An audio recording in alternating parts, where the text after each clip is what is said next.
Hey one and all, I'm Stretched Horizons, and over the Vista today, we have a review and discussion about the Death Stranding games. This franchise of science fantasy, travel simulator, and mystery games was something that had been on my radar since before the first game came out, all the way back in 2019.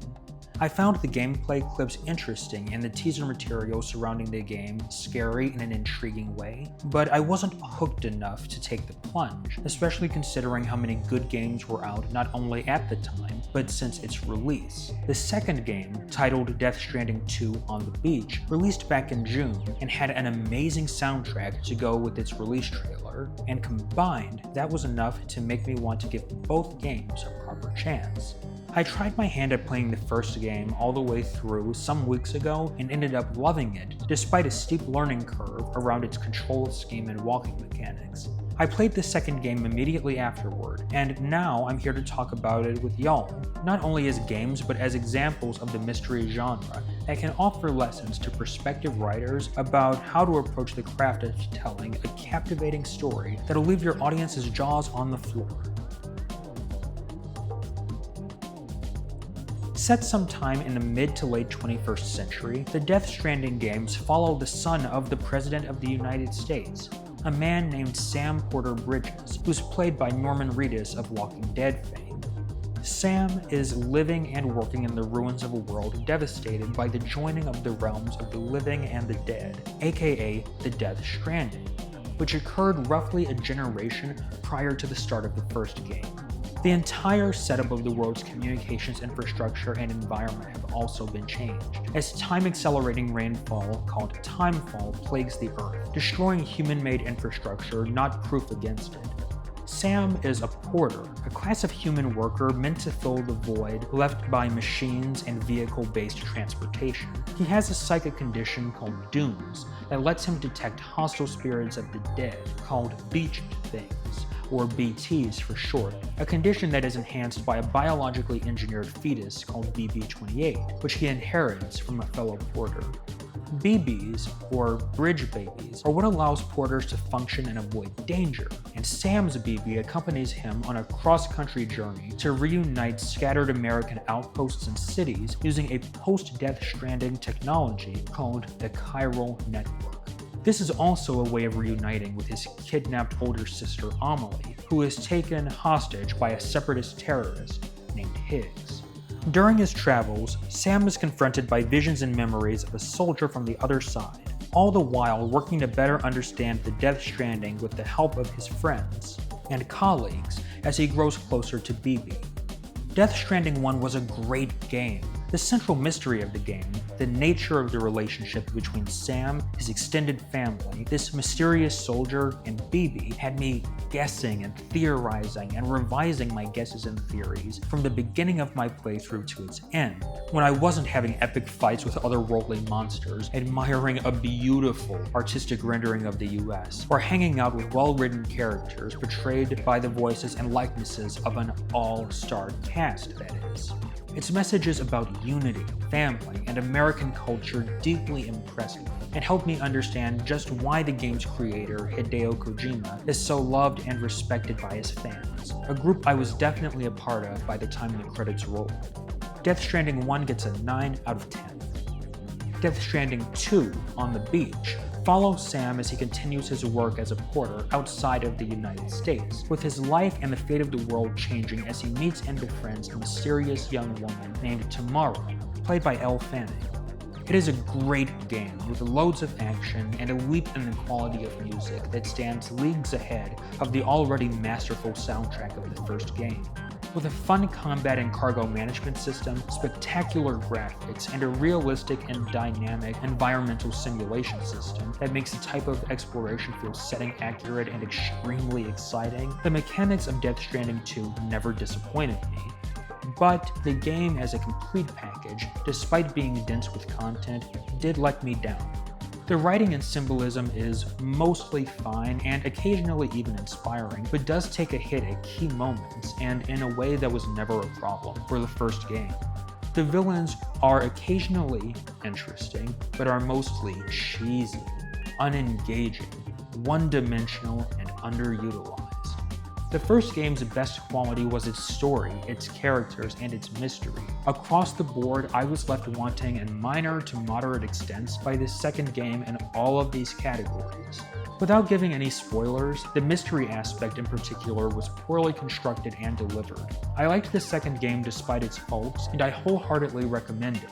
But in my opinion, I was somewhat let down by crucial aspects of what the game had to offer. In short, it was a beautiful game that under-delivered in its character portrayals and story. Still, it earns an 8 out of 10. Playing the Death Stranding games made me think a lot about mystery, namely the do's and don'ts of putting one together for a compelling story. I'm also thinking about this as someone whose passion is creative writing, and I really appreciate when others handle this difficult craft well. I've had the pleasure of enjoying some truly great stories this year. One of them was a detective thriller called Disciple of the Dogg by Canadian author R. Scott Bakker, famous for his Prince of Nothing trilogy. The book is a departure from his typical fantasy work that, while not only containing some of Scott's best writing, also holds some of his best thematic explorations as he dives headfirst into the mystery genre. His tale follows a private eye named Disciple Manning as he investigates a cult. It's been said that a story should keep you guessing until the end. But how is this done? Whether or not you're a fan of mystery or detective fiction, I feel more than comfortable guessing you've had the experience of figuring out who did it in a whodunit before the story revealed the actual answer. When something like this happens, you might feel smart. You might also feel, and rightly so, that the story has fallen flat on its face, that it may have temporarily intrigued you, but ultimately failed to surprise and awe you. To give an example from the world of gaming, titles like Clair Obscur Expedition 33 do mystery well by never laying on the hints too thick, and also by withholding all of the pieces needed to reach the conclusion until very, very, very close to the end.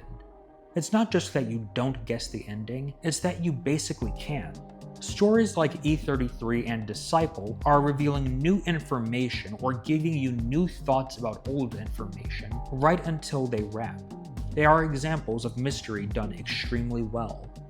Mystery done poorly can be seen in stories like Jeff Long's The Descent, which I originally discovered by way of a review posted by excellent and very subscription-worthy YouTuber James Tejas, low-key one of the best booktubers out there right now, but I digress.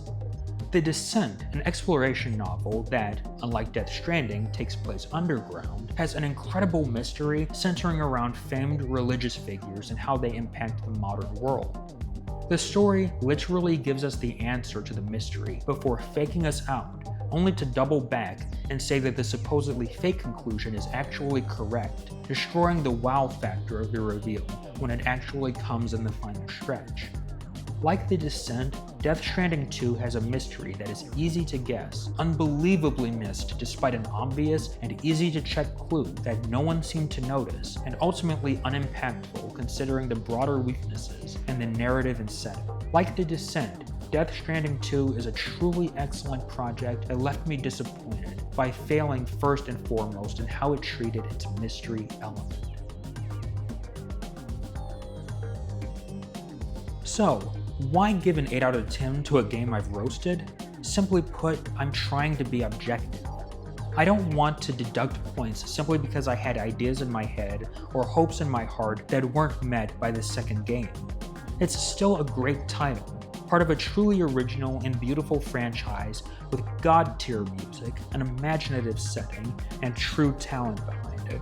If you're curious, I'll link a couple of interviews with Woodkid, a musician who could speak more to the creative process and his involvement with it during the development of the second game, along with some other resources that will leave you no doubt as to the effort, originality, and forethought that made this franchise what it is. I truly love the world of Death Stranding, and I can't recommend both games enough.